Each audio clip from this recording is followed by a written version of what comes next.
At my 30th birthday dinner, my mother raised her wine glass in front of 13 relatives and said, "We adopted you for the tax break when you were never really one of us." My sister laughed. My aunt smiled behind her napkin, and my father looked down at his plate like silence could save him. What none of them knew was that the white envelope in my coat did not hold a birthday card. It held the lease they had signed for $1 a year, the property taxes I had paid for 5 years, the hospital bill I had cleared to keep my father's surgery on schedule, and the deed packet I had come there to give them. My name is Elowen Mercer, and by the time that cake melted, my family was about to learn they had been living in my house. Chapter 1. The toast that ended my place at their table. The night my mother called me a tax break, there were 30 candles melting into a white buttercream cake and 13 people pretending we were still a family. We were in the private room at Bellini's on Maple in Cedar Ridge, Ohio, the kind of place my mother chose when she wanted the food to look expensive and the lighting to make everyone softer than they were. The table was long, covered in white linen, with wine glasses lined up like they were waiting for a toast that would mean something. My name was written in dark chocolate across the cake. Elowen, 30. Not Wen, the name my family used when they wanted me small. Not daughter, just Elowen, neat and centered, like frosting could make a person belong. I sat halfway down the table with my coat still over the back of my chair, close enough that my hand could find the pocket without anyone noticing. Inside that pocket was a white envelope I had carried for 3 days. I had touched it in my office, in my car, in the parking lot, and again under that table while my mother smiled at me like she had invited me there out of love. I had not come to Bellini's to punish anyone. I had not come to start a fight, expose a secret, or turn my birthday dinner into the kind of memory people whisper about for years. I came with that envelope because some stubborn, foolish part of me still believed a family could change if you gave them proof of love large enough to hold in both hands. It was not an ordinary birthday card. It was not a check. It was not an apology. It was something that could make every laugh in that room stop if they forced me to open it. My mother, Sharon Mercer, sat near the head of the table in a cream blouse and pearl earrings, looking exactly like the version of herself she liked other people to see. Warm, sacrificial. A woman who organized church events, remembered birthdays, and told stories about motherhood as if motherhood were a trophy she had earned by being seen doing it. My father, Ronald Mercer, sat beside her with his hands folded around a water glass. Ron had once been a contractor, the kind of man who could fix a porch, patch drywall, or build a cabinet, but he had never learned how to repair the damage silence did. My sister, Brielle Mercer Calloway, sat across from me, 3 years older, blonde hair curled loose over one shoulder, wearing the easy confidence of a woman who had never had to wonder whether the family name fit her. Her husband, Grant, kept lifting his for little clips, saying he was making a family birthday reel. There was Aunt Lorraine, my mother's younger sister, watching everything with a smile that always seemed to arrive a second before someone else got hurt. Her son Damon was there too, quiet, mostly looking at his plate. Pat Hensley, my parents' longtime family friend, sat near the end beside Uncle Frank. My cousin Avery sat closer to me, nervous and kind in the way people are when they see cruelty coming but have not yet learned how to interrupt it. For a while, it looked like a normal dinner. Forks tapped plates, wine was poured. Someone asked about the weather. Brielle talked about her kitchen renovation and how impossible contractors had become. My mother laughed too loudly at the right moments. My father did not laugh much, but he never really did when Sharon was performing. Then my mother stood up with her glass. She smiled at the room first, not at me. That should have warned me. Sharon always looked at the audience before she looked at the person she was about to use. She said I was 30 now, old enough for honesty. My father shifted beside her. "Sharon," he said, low enough that most people could pretend not to hear it, but I heard it.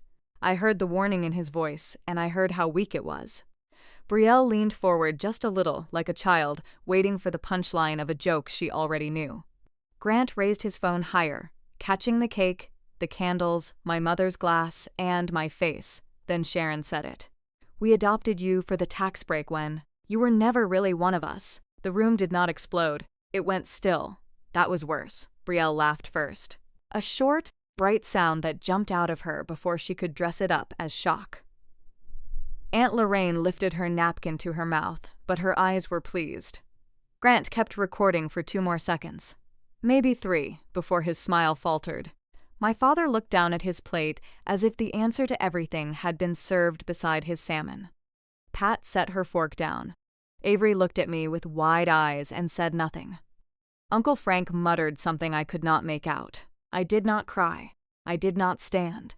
I did not ask my mother why she would say something like that in front of a birthday cake with my name on it. I only lowered my hand into my coat pocket and touched the edge of the white envelope. The sentence hurt. Of course it hurt. There is no age where hearing your mother turn your childhood into a tax strategy does not cut into something soft. But what made me cold was not just the insult. It was the fact that I had come there to give them something they did not know they were minutes away from losing. I was born in April of 1995. I became a Mercer in 2001, when I was 6 years old. I do not remember enough about the life before that to make it into a story. What I remember is the house at 214 Hawthorne Lane, the narrow staircase with framed family photos climbing the wall, the kitchen that smelled like lemon cleaner and black coffee, the bedroom with a twin bed, clean sheets and curtains, Sharon picked because little girls were supposed to like yellow. I had a room. I had clothes. I had school supplies with my name written in permanent marker. From the outside, I had been saved. But inside that house, I was always introduced with an explanation attached. This is Elowen. We adopted her, not my daughter. Not our youngest. Not even when, unless Sharon wanted me softened for company. Always adopted. Always held up as both charity and evidence. When I was little, I thought if I behaved well enough, the explanation would fall away. I made good grades. I folded towels the way Sharon liked. I said thank you too often. I learned which moods in the house meant disappear and which meant smile. But belonging did not come with good behavior. It moved farther away every time I reached for it.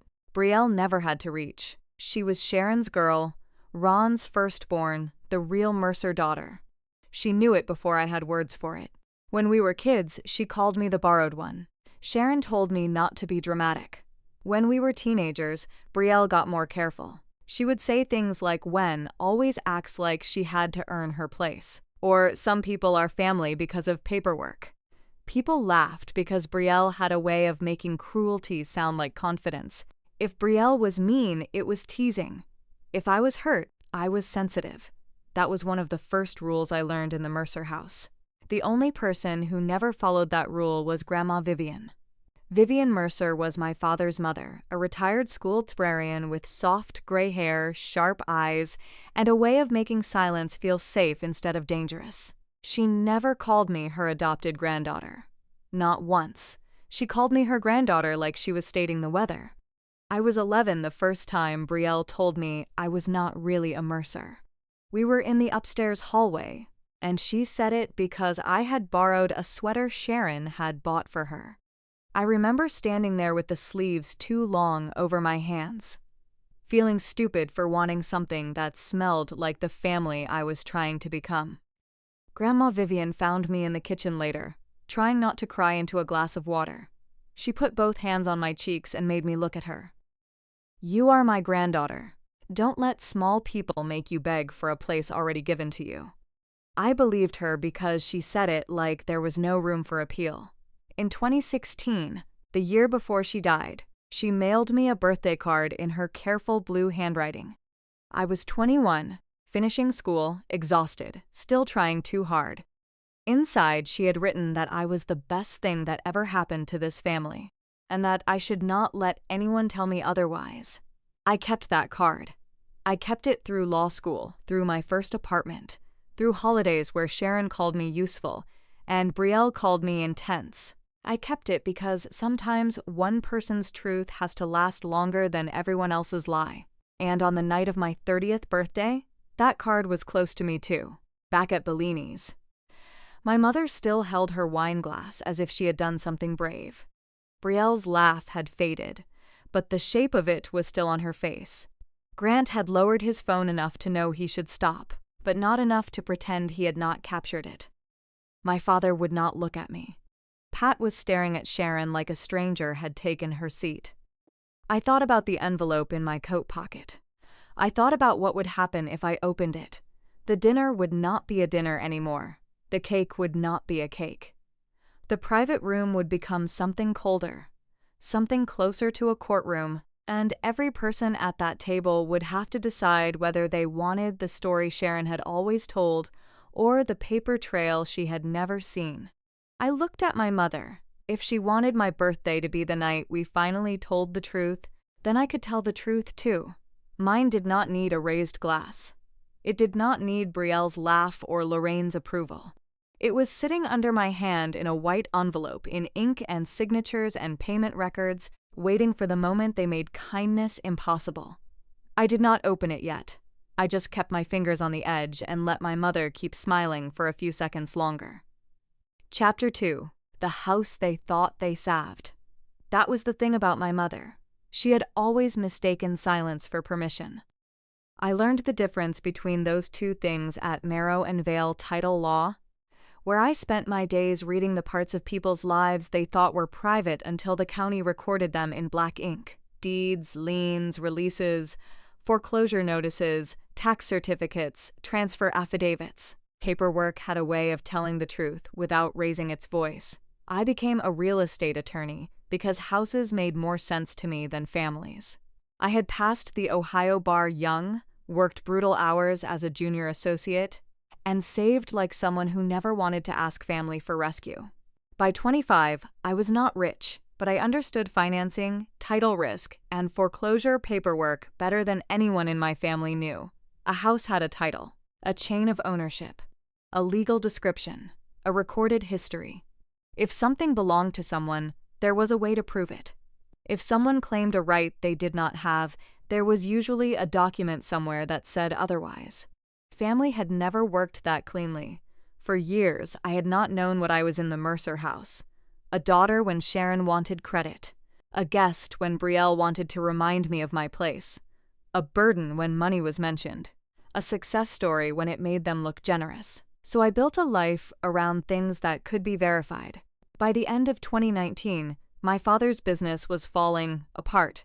Ron Mercer had run Mercer Homeworks for almost 20 years. He did small contracting jobs, repairs, porch rebuilds, drywall, kitchen cabinets, the kind of work that made him smell like sawdust and coffee when I was little.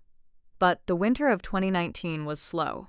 2 clients delayed payment. One job went bad after a supplier raised prices. An equipment loan came due at the wrong time. Ron kept saying it was temporary. "It's under control," he told me once at a Sunday lunch, rubbing his thumb along the rim of his coffee mug. Sharon smiled across the table and said, "Your father knows what he's doing." Brielle added, "Dad always figures it out." No one asked what happened when he did not. At First Covenant Church, Sharon still looked like a woman whose life was firmly in order. She organized sign-up sheets, decorated fellowship tables, and told people the Mercers were the kind of family that stood on their own. She had a way of making pride sound like virtue. But county records do not care how well a woman arranges flowers in a church basement. In May of 2020, I saw the foreclosure notice. I was at my desk at Merrow and Vale, checking a batch of county filings for a client, when the address appeared on my screen, 2 Warren Hawthorne Lane. For a second, I thought I had misread it. Then I clicked again, and there it was. The house where I had learned to tie my shoes. The house where Grandma Vivian had made cinnamon toast in the kitchen.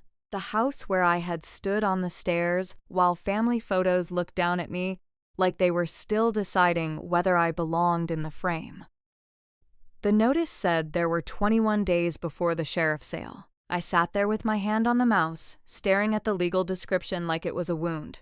Lot number, parcel number, amount due, sale date. It was so clean on paper, so bloodless.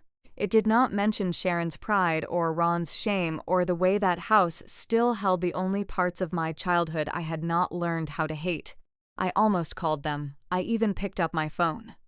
Then I heard the conversation before it happened. Sharon would say I was trying to show off. Ron would clear his throat and tell me he had it handled. Brielle would somehow turn it into a story about how Wen thought she was better than everybody because she had a law degree.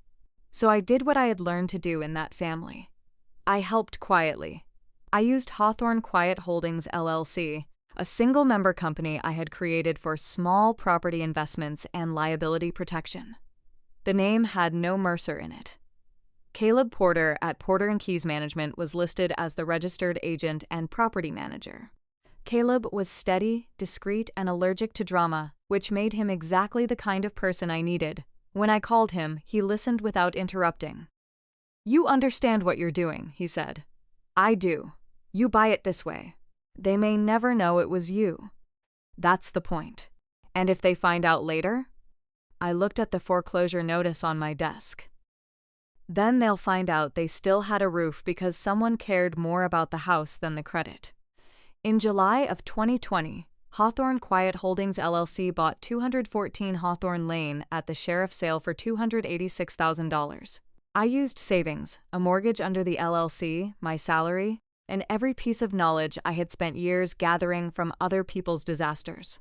When I signed the documents, no one in my family knew, not Sharon, not Ron, not Brielle.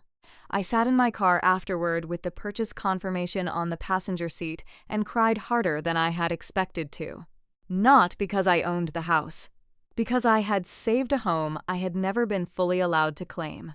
Caleb contacted my parents after the sale. He told them an investor had purchased the property but wanted stable tenants to remain. He explained that the investor preferred continuity, low turnover, and simple maintenance. Then he offered them a lease for $1 a year beginning in August 2020. Ron called him 3 times with questions. Sharon called once, mostly to confirm that no one would put a sign in the yard. "They can stay," Caleb told me afterward. "They know their tenants. They do not know who owns the LLC." "Good," I said. "You sure about the dollar lease?" "No." He waited. "But do it anyway." Sharon would never have accepted help from me. But from a faceless investor, she accepted almost a free house and called it good fortune. That Thanksgiving, she told Pat Hensley and Marcy Doyle in the church fellowship hall that she and Ron had kept the house through faith and hard work. "We kept it," she said, slicing pecan pie with the confidence of a woman who had edited the truth until it fit her. "Nobody handed us anything." I was standing close enough to hear. Pat frowned slightly. Maybe because something in Sharon's tone bothered her, but she did not know enough to question it. Marcy touched Sharon's arm and said, "That's resilience. That's what family does." Sharon smiled like she had earned every word. I did not correct her. At the time, I told myself I did not need thanks. I told myself love did not have to be witnessed to be real. I told myself Grandma Vivian would have understood. From 2020 to early 2025, Hawthorne Quiet Holdings paid the property taxes, $31,600 in total. The LLC covered maintenance issues when Caleb sent them through. A leaking gutter, a cracked back step, a furnace service call. Ron and Sharon never asked too many questions. They told people the investor handled things differently, and Sharon kept turning that difference into proof of her own strength. The story became smoother every year. They had survived. They had kept the home. No one had helped them. And if Sharon mentioned me at all, it was with the careful disappointment of a mother whose successful adopted daughter had somehow become distant. By January of 2025, Caleb emailed me about the lease renewal. Market rent for comparable homes in Cedar Ridge had climbed to about $2,450 a month. The $1 lease was coming up again. His email was short. "Do you want to continue the arrangement?" I read that line 3 times. The honest answer was no. Not because I wanted to hurt them. Because 5 years of invisibility had started to feel less like kindness and more like a room I had locked myself inside. But I was not ready to charge them market rent either. Somewhere inside me, the 6-year-old girl in the yellow-curtained bedroom was still waiting for Sharon to look at her and say, without hesitation, "My daughter." So I decided to end the secret with a gift. Over those 5 years, I had paid the mortgage down aggressively. I used savings, year-end bonuses, small consulting income, and a payoff after a refinance closed better than expected. On March 18, 2025, the title cleared. No lien, no mortgage. The house was free and clear, still titled under Hawthorne Quiet Holdings. That was when I called Cedar County Title and Escrow and made an appointment with Mara Ellison. Mara was a senior title officer with calm eyes and a voice that made complicated things feel survivable. She prepared the transfer packet with nominal consideration of $1, the LLC ownership summary, the title clearance, and the county recorder instructions. She slid the file across her desk and looked at me for a long moment. "You're sure?" "I'm sure. Once this is delivered and recorded, undoing it won't be simple." "I know. Are they expecting it?" I almost laughed. "No. I thought maybe that was the point." Mara did not ask the question other people would have asked. Why would you give a house to people who let you hide behind an LLC for 5 years? She only nodded and tapped the edge of the folder. "Then don't record it until you are completely certain." I told her I was. I believed it when I said it. I believed that if Ron and Sharon saw the whole truth, if they understood I had saved the house, carried the taxes, protected their pride, and asked for nothing, something in them might finally soften. Maybe Sharon would stop introducing me with an explanation. Maybe Ron would stop looking away. Maybe Brielle would have to admit that paperwork had done more for this family than blood ever had. 3 days before my birthday, I placed the deed packet into a white envelope. I added the LLC summary, a copy of the lease, the property tax receipts, and a note I had rewritten 6 times so it would sound gentle instead of wounded. Then I added Grandma Vivian's card. At that moment, the envelope was not a weapon. It was the most expensive hope I had ever held. When I left Cedar County Title and Escrow, I set it on the passenger seat and drove home through the soft gray light of late March, thinking I was preparing to give my parents back their house. I had no idea they were preparing a toast that would make sure I never filed those papers. Chapter 3. The bill my father pretended not to see. The first time I paid a bill my father pretended not to see, it was not for the house. It was November of 2022, and Ron Mercer's heart had finally forced everyone in my family to stop pretending stress was just a personality trait. He needed surgery at St. Agnes Heart Center, and for a few days, Sharon spoke in that soft, trembling voice she used when she wanted people to gather around her. She told everyone the doctors were wonderful. She told everyone God had a plan. She told everyone Ron was strong. What she did not tell anyone was that strength still came with a balance. Insurance covered most of it, but not all. There was a remaining amount of $38,740 that had to be handled before the surgery schedule was secure. No one called me to ask for help. That would have required admitting I was useful in a way they could not turn into charity. Instead, Brielle sent a screenshot to the family group chat. It was not framed as a request. It was framed as a complaint. Of course, this is happening right before my kitchen renovation. The hospital estimate was attached underneath her message.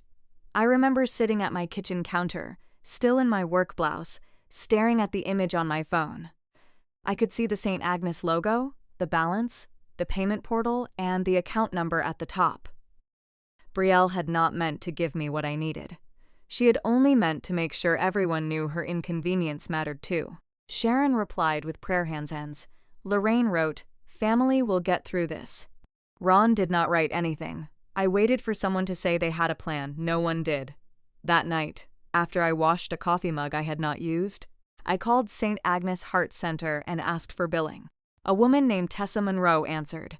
Her voice was professional and tired in the way hospital billing voices often are. "I'm calling to make a payment on an account," I said. "Are you the patient?" "No." "Are you authorized to receive medical information?" "I'm not asking for medical information. I have the account number and payment portal from the statement. I just want to pay the balance." There was a pause, the sound of keys moving. "If you have the account number, I can process a payment. I can't discuss diagnosis or treatment." "I understand." She confirmed only the amount and the account, nothing more. I gave her the payment information and listened to my own breathing while $38,740 left my account and entered a system that would never tell my father my name unless someone went looking for it. When Tessa gave me the confirmation number, I wrote it down on the back of a grocery receipt. "Would you like the receipt emailed?" "Yes," I said, and then I gave her an address no one in my family knew. When I hung up, I sat there for a long time in the quiet. I did not feel noble. I did not feel powerful. I felt tired in a place sleep could not reach. I had saved my parents' house without them knowing, and now I had helped save my father's life the same way, quickly, cleanly. Without giving Sharon anything she could call a performance, Ron's surgery happened on schedule. He survived. Sharon posted a long message on Facebook about faith, prayer, family strength, and how the Mercers had survived another storm because they stood together. There was a photo of her holding Ron's hand in the hospital room. There were comments from church friends calling them inspiring. Brielle wrote, "Dad made it because real family showed up." I read that sentence twice, then I turned my phone face down. I had shown up. I had just done it in a way that did not give anyone a photo to post. For a while, I thought the hospital payment would stay buried like the house. But truth leaves fingerprints, even when you try to wipe them clean. A few weeks after the surgery, we had lunch at my parents' house. Sharon had made chicken salad and lemonade, the kind of meal she served when she wanted everything to look lighter than it was. Pat Hensley stopped by with a casserole, and Sharon told her the hospital had worked with them because decent people still got grace sometimes. Ron was sitting across from me. He had lost weight after the surgery. His hands looked thinner around the glass. Pat said, "That was a blessing, Ron. A real blessing." Ron glanced at me. It lasted less than a second. Then he looked down too fast. That was when I knew. Maybe he had seen a payment confirmation. Maybe a billing adjustment had arrived in the mail. Maybe the account showed a third-party private payment, and he had done the math. Ron was not a stupid man. He was only a frightened one. After Pat left, I waited for him to say something. He rinsed his plate. Sharon talked about church flowers. Brielle texted loudly at the table. Ron said nothing. That became its own kind of answer. From 2023 to 2025, Ron had chances. He heard Sharon introduce me as the daughter we adopted. He heard Brielle say I never carried real family obligations. He heard Lorraine talk about blood as if kindness needed a birth certificate. And more than once, he heard Sharon say no one had ever helped them keep Hawthorne Lane. Ron knew enough. Every time he chose the safe thing. He cleared his throat. He changed the subject. He looked into his coffee instead of at me. He was not cruel like Sharon. He did not sharpen words in public or smile while someone bled. That was what made his betrayal harder to name. He loved me in private, maybe. He felt guilt, maybe. He knew, definitely. But a father who only loves you when no one is looking still leaves you standing alone. Sharon, meanwhile, kept polishing her version of the family until it shined. She had retired from the church office by then, but she still moved through First Covenant, like everyone owed her respect. Marcy Doyle, who led the women's group, saw her as the woman who had held a family together through adoption, illness, and financial trouble. Sharon never corrected that story. She fed it. At a church fundraiser in 2024, I went because Pat had asked me to help with a silent auction table. I was arranging donated gift baskets when I heard Sharon's voice behind the coffee urns. "We never took charity," she said. "We kept our home because we worked hard and lived right." Marcy said, "That's why people respect you, Sharon." Then my mother added, softer but not soft enough, "Some children forget where they came from." I stood with a ribbon in my hand and felt something inside me go very still. Pat was close enough to hear. Her eyes flicked toward me, troubled, but she did not know what to say because she did not know what I had done. That was the trap I had built for myself. I had protected their dignity so completely that I had left my own undefended. I walked out to the parking lot and sat in my car for 5 minutes with my hands on the steering wheel. I told myself I had saved the house because of Grandma Vivian. Because 2114 Hawthorne Lane deserved better than a bank auction. Because love did not become false just because the person receiving it lied about it. But I was getting tired of being the secret behind everyone else's pride. Brielle made that exhaustion worse. By 2025, she had turned her part-time interior decorating hobby into what she called a lifestyle consulting business. Mostly, that meant posting photos of tile samples, complaining about contractors, and talking as if a backsplash were a moral achievement. Her credit cards were always near the edge. Grant sold insurance and nodded at whatever version of reality Brielle preferred that day. To Brielle, I was lawyer money with a pulse. She liked reminding people I worked too much, cared too little, and had no husband or children to make me normal.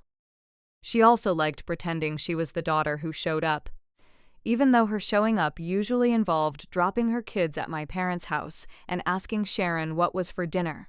At a family dinner a few weeks before my birthday, she said it directly. Funny how Wen reads deeds for a living. But Mom and Dad almost lost the house and she barely lifted a finger. My fork stopped halfway to my plate. Ron heard her. I watched him hear her. He knew about the house, or enough of it. He knew about the hospital bill. He knew I had lifted more than a finger.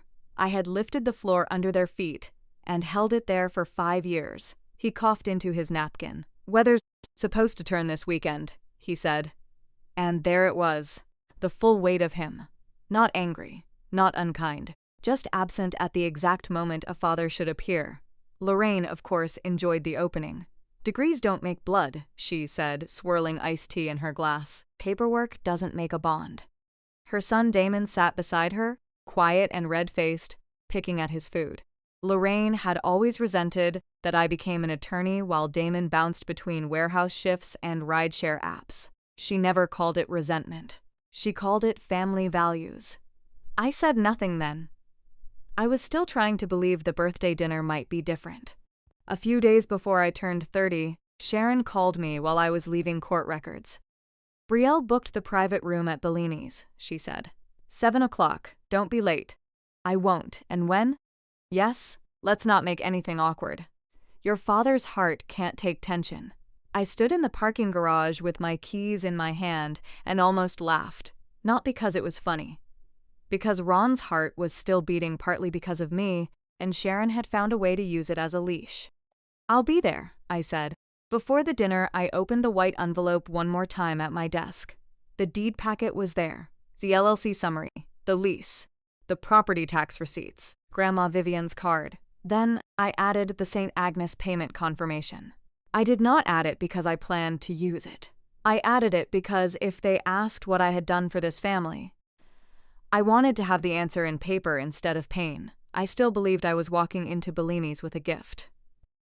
I did not know Brielle would say I had barely lifted a finger right in front of the man whose life I had helped save. I did not know Ron would try to hide behind one more cough, one more lowered glance, one more quiet little escape. This time he would not get one.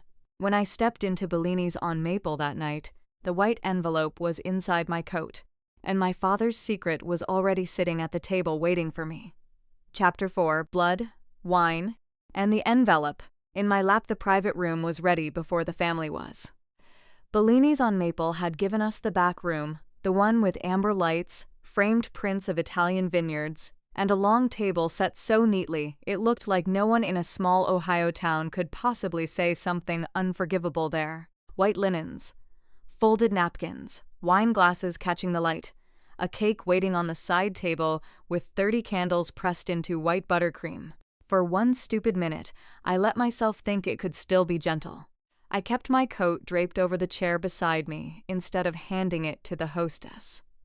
The envelope was in the inside pocket, close enough that I could feel its weight without touching it. I told myself I would not need it until after cake. Maybe not even then. Maybe I would wait until Ron and Sharon were alone, slide it across the table, and say the sentence I had rehearsed in my car. I saved the house because we're family. Not because I wanted control.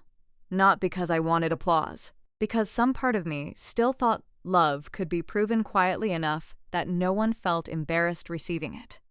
Sharon was already there when I arrived, sitting beside Ron and Lorraine like the dinner had been arranged around her instead of me. Pat Hensley stood near the wall, taking off her coat. Uncle Frank was checking the wine list like he could hide behind it. I stopped just inside the doorway when I heard my mother's voice. "We did it ourselves," Sharon said. "Nobody handed us anything." Lorraine made a soft approving sound. "That's how it should be. People respect family that stands on its own." Ron heard her. I saw his hand tighten around his water glass. He did not correct her. He did not even look toward me. Pat's eyes shifted to Sharon, then to Ron, as if some small piece of that sentence had landed wrong.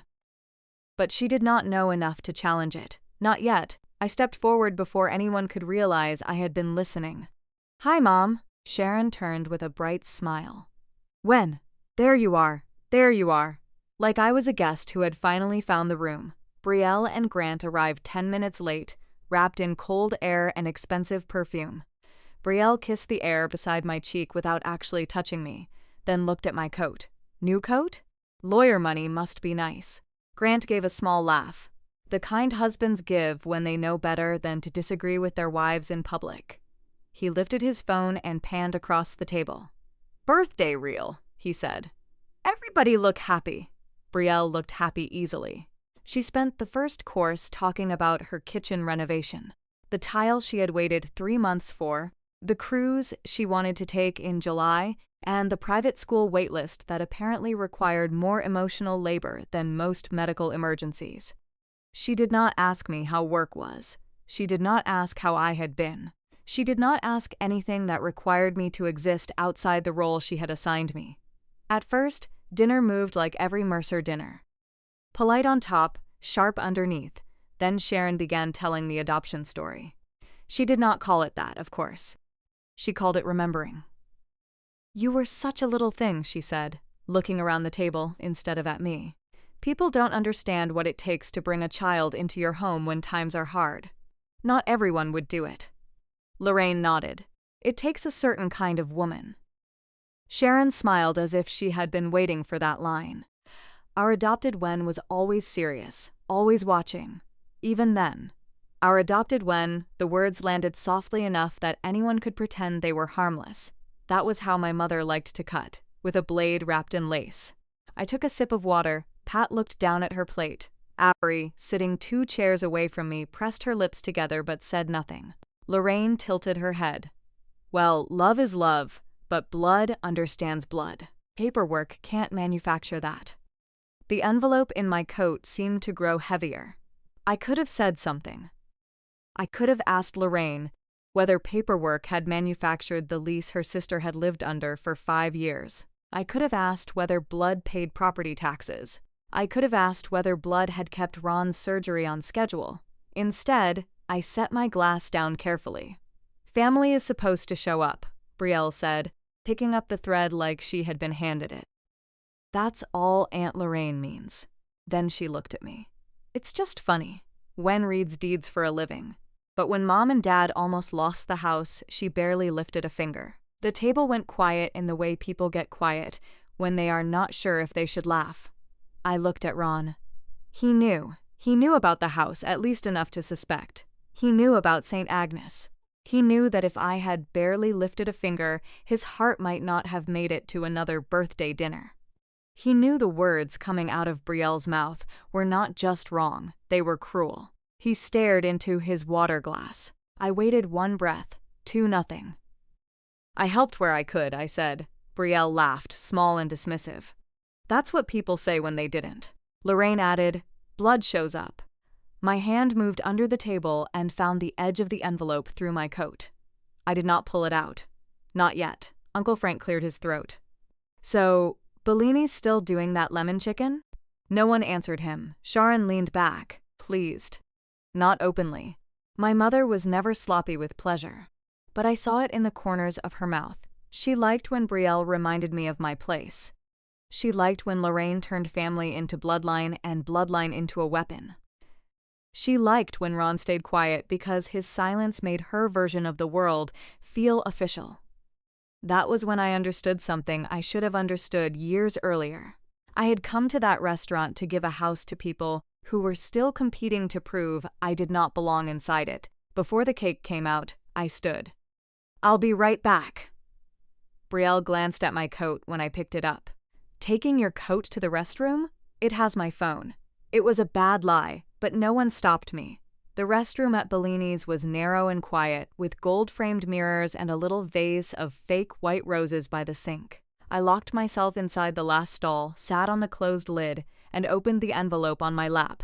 The deed packet was on top. Below it was the lease copy. $1 a year. Ronald Mercer and Sharon Mercer as tenants. Hawthorne Quiet Holdings LLC as landlord, then the LLC ownership summary. My name, then the property tax receipts. $31,600 from 2020 to 2025. Then the St. Agnes payment confirmation. $38,740. My father's surgery. Paid before he ever knew how close the delay had come. Each paper had once been an act of love. The lease was 5 years of letting them sleep under a roof for almost nothing. The tax receipts were 5 years of holding a house together, while Sharon told people no one had helped. The hospital confirmation was my father's heartbeat. The deed packet was the gift I had thought might finally end the footnote attached to my name.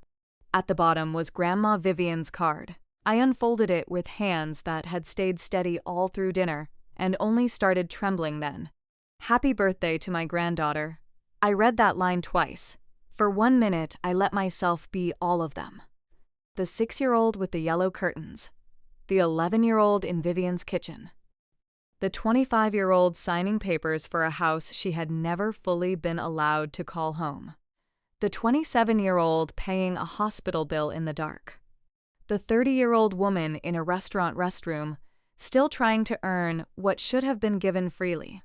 Then I folded the card and slipped it into the inside pocket of my blouse.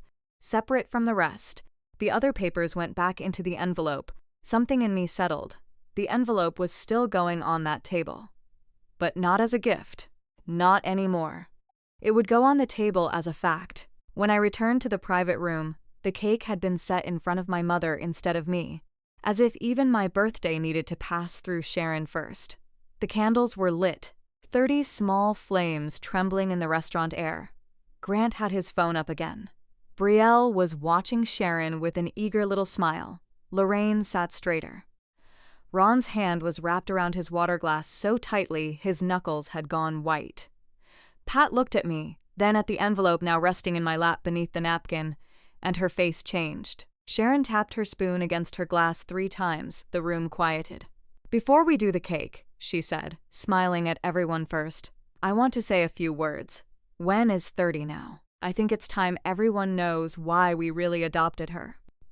I placed one hand over the envelope. For the first time that night, I stopped hoping my mother would choose kindness.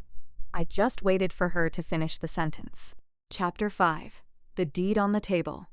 Adopted you for the tax break when you were never really one of us. This time, I did not let the sentence echo for long. Brielle's laugh flashed across the table. Grant's phone dipped. Lorraine hid her smile behind her napkin, and Ron closed his eyes like he had known the blow was coming.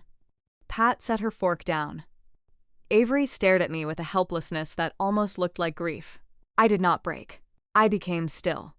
I lifted the white envelope from my lap and placed it beside the cake, close enough that the candlelight touched the corner. Sharon's smile thinned. "What is that?" "If we're telling the truth tonight," I said, "let's tell all of it." No one moved. I did not open the envelope right away. I looked at my mother. At the woman who had spent 24 years making me feel like a receipt she could wave around when it made her look generous and hide when it made her uncomfortable. "You didn't adopt me for a tax break," I said. "Not really. Adoption isn't some endless payment plan that runs for 25 years. Even under the most generous modern version, it's a limited credit with rules and income limits. It doesn't raise a child. It doesn't feed her, clothe her, drive her to school, sit with her when she has a fever, or call her daughter when no one is watching." Sharon's cheeks darkened. "Wen, don't be dramatic. You said tax break because it was easier than saying what you meant. You wanted me to sound like a transaction, a receipt, something you could file away." Lorraine gave a sharp little breath. This is exactly what I meant. Paperwork doesn't make family. I turned to her. You're right about one thing. Paperwork matters tonight. Then I looked back at Sharon. Mom, who do you think owns the house on Hawthorne Lane? She stared at me, then gave a short laugh.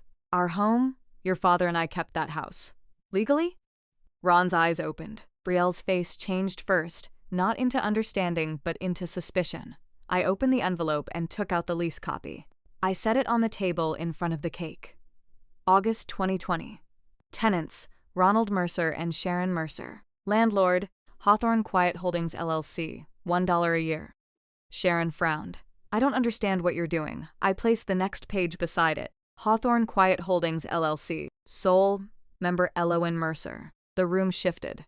Avery covered her mouth. Uncle Frank leaned forward. Pat's eyes moved from the paper to Sharon. Brielle whispered, What? I set down the foreclosure notice. May 2020. 21 days before sheriff's sale. Then the purchase record. July 2020. $286,000. My voice stayed even. That surprised me more than anyone. The house was already gone. I bought it before the county sold it to a stranger. Sharon pushed her chair back an inch. You bought our house without telling us? I saved your house without humiliating you. You tricked us. No. I stayed invisible because I thought kindness mattered more than credit. I placed the property tax receipts down next, one after another. $31,600 from 2020 to 2025. Each page landed softer than a slap, but the room reacted as if it heard one. Pat looked at Sharon with something colder than disappointment. She was remembering every version of nobody handed us anything. I could see it happening. Sharon reached for one of the papers, but I moved my hand over it. Copies, I said. The originals are safe. Brielle's voice came out thin. You owned Mom and Dad's house? I own the house your mother has been calling proof that no one ever helped her. Ron made a sound then, not a word, just something breaking loose in his throat. I looked at him. Dad, did you sign that lease? His hand shook against the table. Ron? Sharon snapped. I did not look away from him. Did you sign it? He nodded. And did you know the investor wasn't really a stranger? His mouth opened, then closed. Sharon said, louder, Ron, don't. I took out the St. Agnes payment confirmation and held it between two fingers. Who paid the balance before your surgery? That was the moment the room stopped being curious and became afraid. Ron looked at the paper, then at me, his voice barely carried. She did. Brielle's face went white. I laid the confirmation on the table. $38,740. Ron swallowed. I figured it out later, he said. I should have said something. I nodded once. Yes, you should have. That hurt more than Sharon's toast. Sharon had always needed me small, but Ron had known I was not what they said I was. And he had let me stand alone anyway. Then I took out the deed packet. This is why I came tonight. Sharon stared at it like it was alive. I paid off the mortgage on March 18th. Title cleared. I prepared a transfer packet to give you and Dad the house for $1. Free and clear. The candles flickered beside my name. It was not delivered. It was not recorded at the Cedar County Recorder's Office. Legally, nothing transferred. The house still belongs to Hawthorne Quiet Holdings. I looked directly at Sharon. This was going to be a gift. It is not anymore. She stood so fast her chair scraped the floor. You ungrateful girl. We raised you.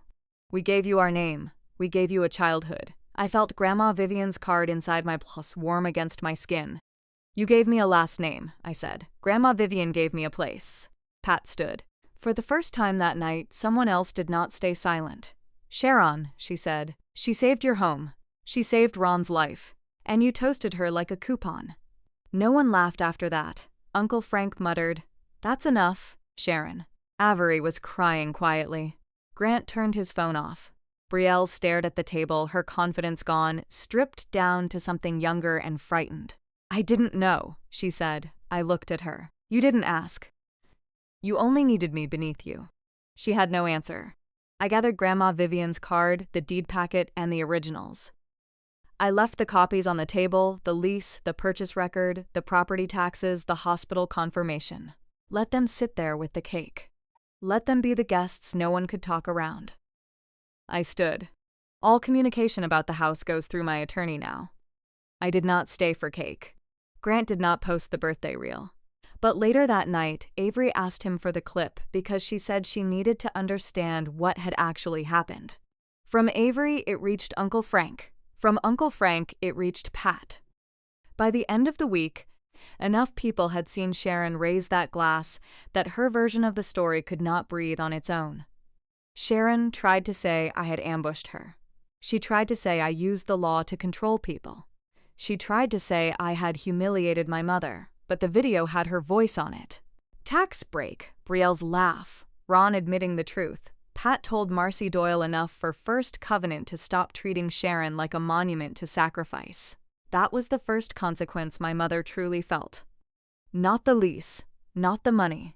The loss of an audience that had believed her. Daniel Cho from Cho and Whitaker Civil Law sent the formal notice the following week. The $1 lease would end.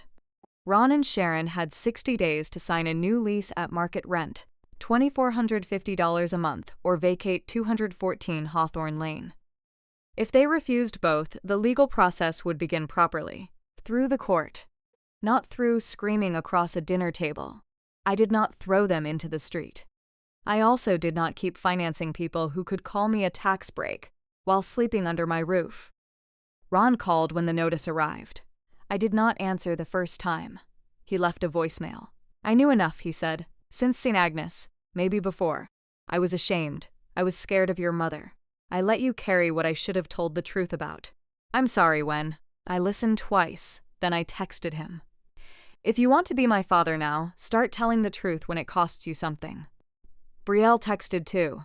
The first message defended herself. The second tried to explain. The third was shorter. I laughed. I'm sorry. I don't have an excuse. Days later, she called and apologized for the right things. For laughing. For using adoption like a ladder. For saying I had not helped when she had never bothered to ask what I had done. She did not ask for money. She did not ask for the house. That was the first time an apology from her did not feel like an invoice. I did not forgive her that day, but I heard her. Sharon sent an email. Long, polished, furious. I had destroyed the family. I had embarrassed my mother. Grandma Vivian had filled my head with pride. Money had made me cruel. I did not answer, because by then I understood that Sharon was not grieving a daughter. She was grieving control of the story. I went back to Marrow and Vale Title Law on a quiet Monday morning. I opened the small fireproof safe in my office and placed the unrecorded deed packet inside. The house remained under Hawthorne Quiet Holdings LLC.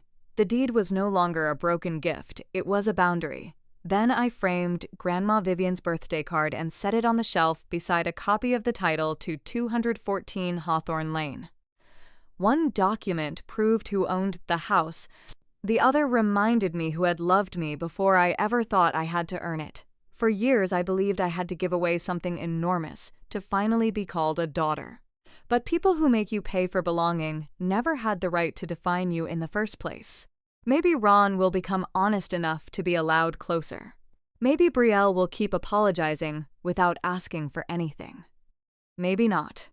But Sharon does not get to walk back into my life and call control motherhood.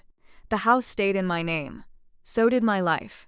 If you had been in my seat that night, what would you have done? Offered them the market lease? Given them 60 days to leave, or cut them off completely? And be honest, what would have hurt you more? The mother who raised a glass and called you a tax break, or the father who already knew the truth and stayed silent?